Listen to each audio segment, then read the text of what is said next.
My name is Emma. I am 28 years old, and I live in a quiet neighborhood in Chicago called Lincoln Park. It's a peaceful place with tall trees, small shops, and friendly neighbors. Many people say I have a good life. I have a husband, a nice apartment, and a stable job at a bookstore. But deep inside, I am not happy. Every day, I wake up with a heavy heart. 1 year ago, I made a big mistake. I married a man named Leo. He is 32 years old. Leo is a good man. He is kind, gentle, and always smiles. But I do not love him. I married him not because of love, but because I was angry and sad. I wanted to forget my ex-boyfriend Alex, who broke my heart. I wanted to move on quickly, so I said yes when Leo asked me to marry him. At that time, I thought marriage would help me feel better. I believed that maybe love would come later. But love never came. And now, I am the one who is hurting. Leo does everything to make me happy. He brings me flowers on Fridays. He cooks dinner when I feel tired. He writes small notes and puts them in my lunch bag. He calls me my sunshine and always kisses my forehead. Many women would feel lucky to have a man like him. But I feel sad because I cannot love him back. One night we were sitting on the balcony. The stars were bright and the air was warm. Leo looked at me and said, "Emma, I know you don't love me yet, but I believe you will. I will wait. My love is strong enough for both of us." His words made me want to cry. He was so full of hope, but I had no hope inside me. I felt like I was lying every day. I smiled when I didn't want to. I said thank you when I felt nothing. I was living a life that didn't belong to me. My mother once told me, "Emma, love can grow with time. Marriage is not always about strong feelings. It is about kindness, respect, and patience." I tried to believe her. I tried to be patient. But every day, I felt more and more like a stranger in my own life. One Friday evening, Leo made a special dinner for me. He cooked my favorite dish, chicken pasta with garlic bread. He lit candles, played soft music, and even wore the blue shirt I liked. He said, "This is for you, Emma. Emma, you are my everything." I looked at him, smiled a little, and said, "Thank you." But inside, I felt empty.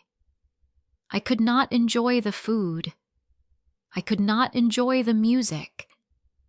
I felt like I was acting in a play, not living a real life. After dinner, Leo took my hand and said, "Let's go for a walk." We walked to the small park near our apartment. There, under the old oak tree, Leo had proposed to me 1 year ago. He smiled and said, "Remember this place? I told you I would love you forever." I looked at the tree, then at him. I wanted to scream, "I don't love you, Leo!" But I stayed quiet. I didn't want to hurt him. He looked so happy, so full of love, and I felt like a terrible person. That night, I couldn't sleep. I stared at the ceiling for hours. I thought about my life, my choices, and my heart, I asked myself, will I ever feel happy again? The next morning, my best friend Nina called me. She said, "Emma, your voice sounds tired. Are you okay?" I wanted to say yes, but I couldn't lie, so I told her the truth. "I don't love Leo," I said softly. "I married him because I wanted to forget someone else. But I feel trapped now. I feel sad every day." Nina was quiet for a moment. Then she said, "Maybe you need some space. Maybe time apart will help you understand your heart better." I shook my head. "It's not time, Nina. My heart just doesn't feel anything for him." Later that day, I sat with Leo on the sofa. I tried to speak. "Leo," I said, "I need to talk to you." But before I could say more, he stopped me. "I know what you're going to say," he said quickly. "Please don't give up on us yet, Emma. I still believe we can make this work." His eyes were full of hope again, and I felt worse. I didn't want to destroy his hope, but I knew I couldn't give him what he needed. I felt tired, like I was carrying a heavy bag every day. One Sunday, Leo asked me something that shocked me. "Emma," he said, "do you want to have a baby?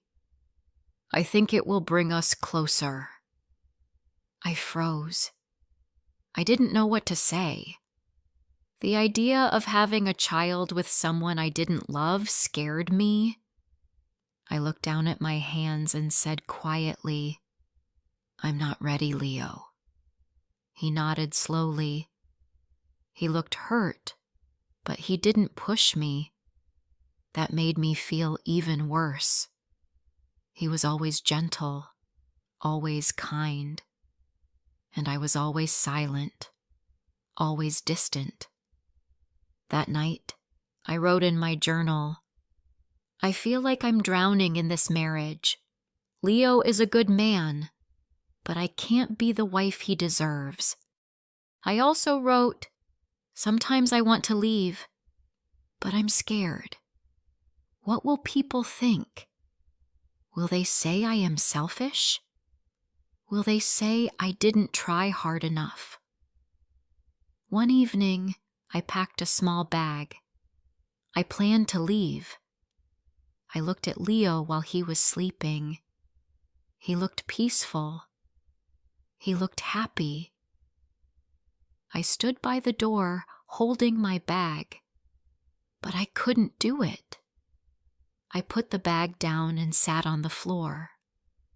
I cried quietly. The next morning, Leo made coffee for me. He kissed my cheek and said, "Good morning, my love. I believe in us." His words broke my heart again. I wanted to scream, "Stop hoping!" But I stayed quiet again. I walked to the window and looked at the street. A dog was running, kids were laughing, and the sun was shining. The world was moving, but inside I felt stuck. I didn't know what to do. I didn't know how to fix my life. I only knew one thing. I couldn't live like this forever. Before I share the rest of my story, I want to ask you something. Where are you listening from? It gives me strength to know someone is hearing my words, someone who understands. Please tell me in the comments. I would really love to know. The days passed slowly. I woke up every morning, made breakfast, went to work at the bookstore, came home, and smiled for Leo. But inside, I was tired. I was tired of pretending. One Saturday, Leo came home early with 2 movie tickets in his hand. He said, "Emma, let's go out tonight. Just you and me. I want to see you smile again." I nodded and said, "Okay." But I didn't want to go. I just didn't want to say no. That evening, I wore a nice dress and put on lipstick. I looked happy, but I didn't feel happy. At the theater, Leo held my hand. He laughed at the funny scenes. He looked at me often, hoping to see joy on my face. I tried to smile, but my smile didn't feel real. After the movie, he said, "That was fun, right?" Said, "Yes, it was nice." But deep inside, I felt cold. When we reached home, Leo made tea for both of us. We sat on the couch, and he put his arm around me. He whispered, "I missed you, Emma." I looked away. I didn't answer. I felt bad. I knew I was hurting him every day, not with words, but with silence. The next morning, I went to see my friend Nina. We sat at a cafe near the lake. The sky was cloudy and the wind was cold. Nina looked at me with worried eyes. "Emma, you don't look well," she said. "You look tired." I took a deep breath and told her everything again. "Nina, I feel like I'm in a box with no door. I want to leave, but I'm scared. Leo is a good man. Everyone will hate me if I hurt him." Nina took my hand and said, "No one can live your life for you. If you are not happy, you must be honest. Leo deserves the truth, and so do you." Her words touched me, but they didn't take away the fear. What if I hurt Leo too much? What if I regret leaving? That night, I sat by the window and looked outside. The street was quiet. Lights from other homes were glowing. I wondered if people in those homes were happy. Did they also pretend like me? Leo came and sat beside me. He looked at me with gentle eyes and said, "Emma, you've been so quiet lately. I feel like I'm losing you." I wanted to tell him the truth, but I couldn't. I looked at him and said, "I'm just tired. Work has been busy." He didn't say anything. He just nodded. I could see the sadness in his eyes. The next week, Leo planned a short trip. He said, "Let's go to Lake Geneva for the weekend. Just you and me. Maybe the fresh air will help." I didn't want to go, but I said yes again. I didn't want to hurt him. We drove for 2 hours. The lake was calm, the trees were green, and the sky was blue. It was beautiful, but I felt nothing inside. Leo booked a small hotel by the water. In the evening, we walked along the shore. He took pictures and laughed. He held my hand and said, "This is nice, right?" I didn't know what to say. My heart was silent. I felt like I was walking in a dream that wasn't mine. That night in the hotel, Leo gave me a small box. I opened it and saw a necklace with a tiny heart. He said, "This is for you. My heart is yours." I looked at the necklace and felt tears in my eyes. Not because I was happy, but because I knew I didn't deserve his love. "Thank you," I said, my voice low. Later, when he fell asleep, I sat on the floor near the bed. I didn't want to cry out loud.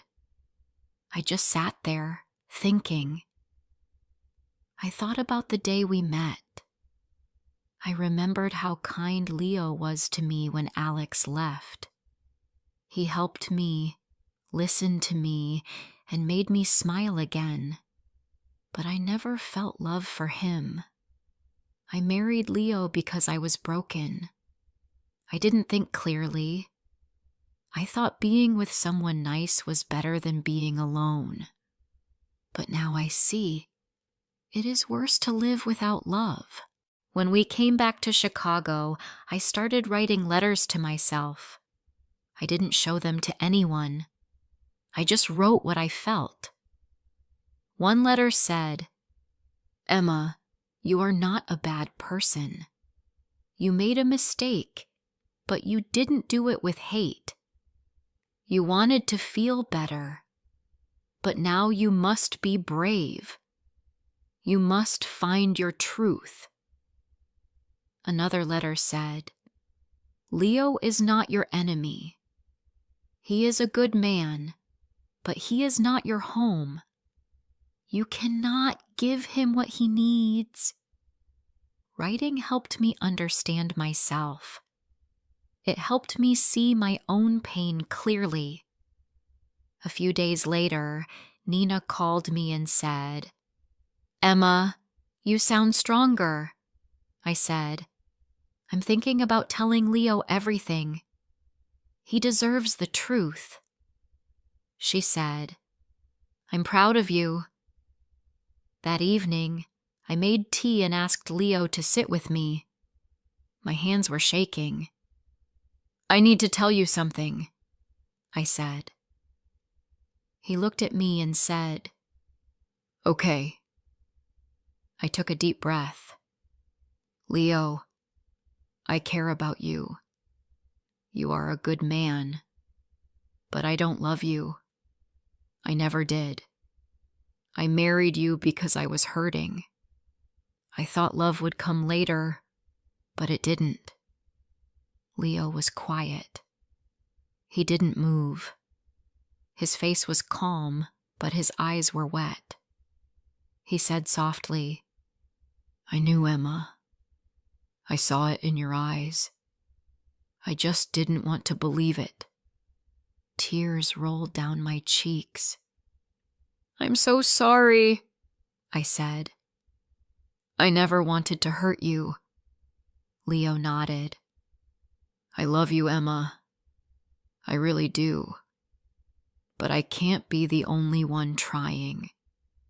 If your heart isn't here, I can't hold you back." His words broke me. He was still kind.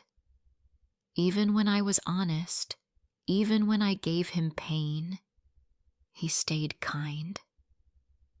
We sat in silence for a long time. No shouting, no blame, just sadness. Real, quiet sadness.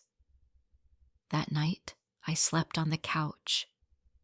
I looked at the wall and whispered, "I told the truth. I finally told the truth." I didn't know what would happen next. I didn't know if I would leave soon or if we would talk more. But I felt lighter. For the first time in months, I felt like I was breathing. The next few days were quiet. Leo and I still lived in the same apartment, but we didn't talk much. We both needed space to think. I slept in the small guest room. He slept alone in our bedroom. In the mornings, Leo still made coffee. He still left a cup on the kitchen table for me. But now, there were no notes, no smiles, just silence. I went to work and tried to stay busy. I helped customers at the bookstore. I arranged books, cleaned shelves, and answered questions. but my heart was not in the work. My mind was always thinking about what would happen next. One afternoon, Nina came to see me at the shop. She gave me a hug and said, "How are you doing?" "I'm okay," I said. "It's hard, but I feel more honest now." Nina smiled. "That's a good start. What will you do next?" "I think I need to leave," I said quietly. "It's time." That evening, I told Leo I wanted to move out. He didn't look surprised. He asked, "Do you have a place to go?" "Yes," I said. Nina offered me her guest room for now. Leo nodded. He was quiet for a moment. Then he said, "Emma, I'm not angry. I'm just sad. But maybe this is the right thing." I felt tears in my eyes. "I never wanted to break your heart," I said. He gave a small smile. "You didn't break my heart, Emma. I gave it to you freely. Even if you couldn't keep it, I don't regret loving you." His words were kind, but they made my heart ache. The next morning, I packed my clothes and a few books. I didn't take much. The apartment felt heavy with memories, even though we had only lived there for 1 year. I looked at the small things: his coffee mug, our wedding photo, the blanket we used while watching movies. Leo helped me carry my bag to the door.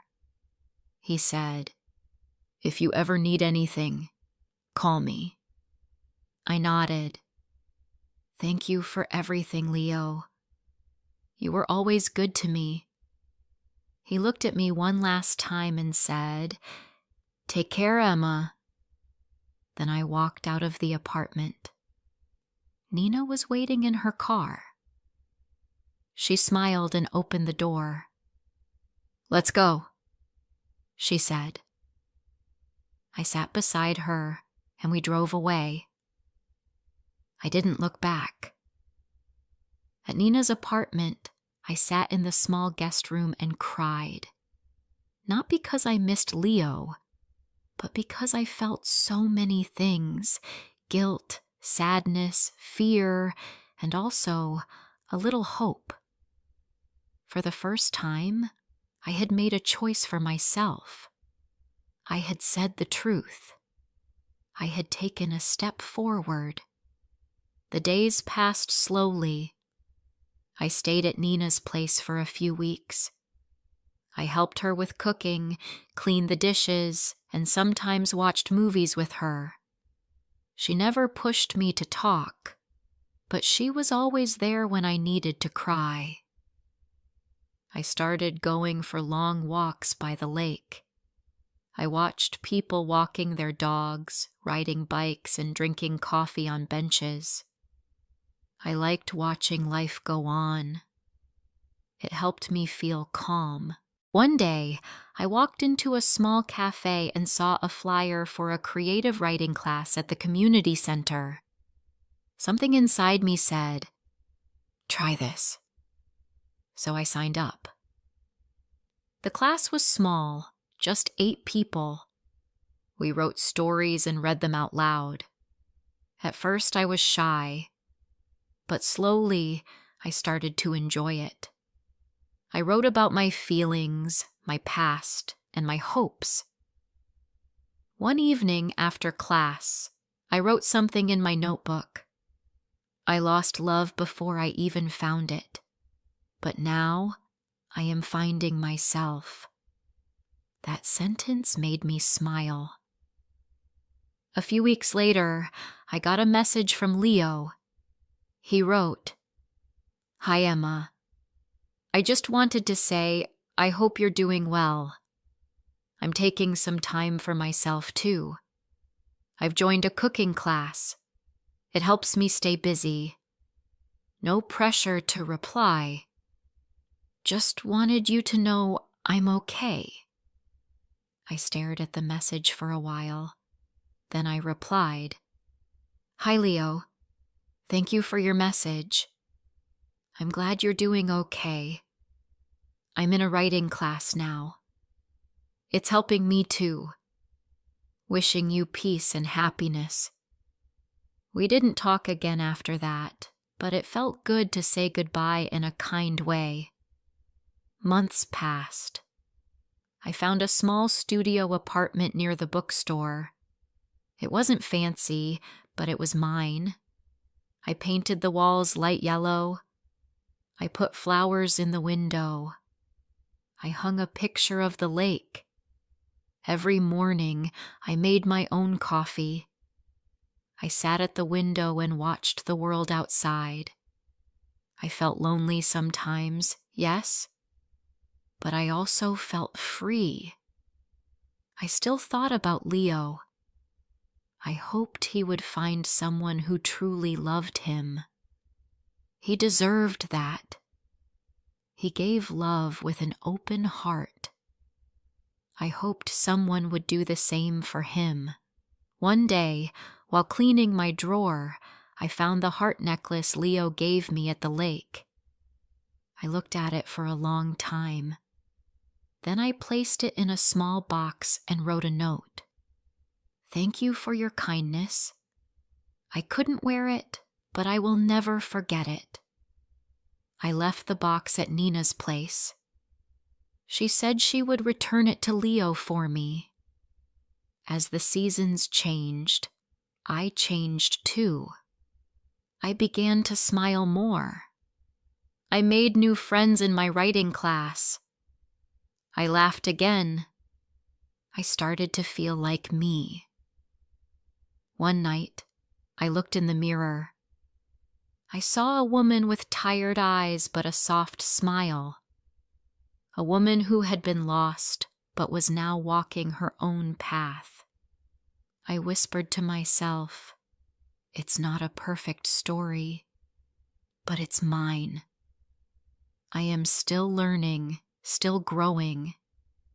I don't know what the future holds, but I know one thing now. Never marry for the wrong reason. Never silence your heart. If someone out there feels like me, I want to say, you are not alone. It's okay to make mistakes. It's okay to start again. Be honest. Be brave. Your heart knows the truth. Thank you for listening to my story. It's not full of smiles and happy endings, but it's real. And sometimes being real is the bravest thing we can be. If this story touched your heart, don't forget to like, comment, and share. More emotional and inspiring stories are coming soon.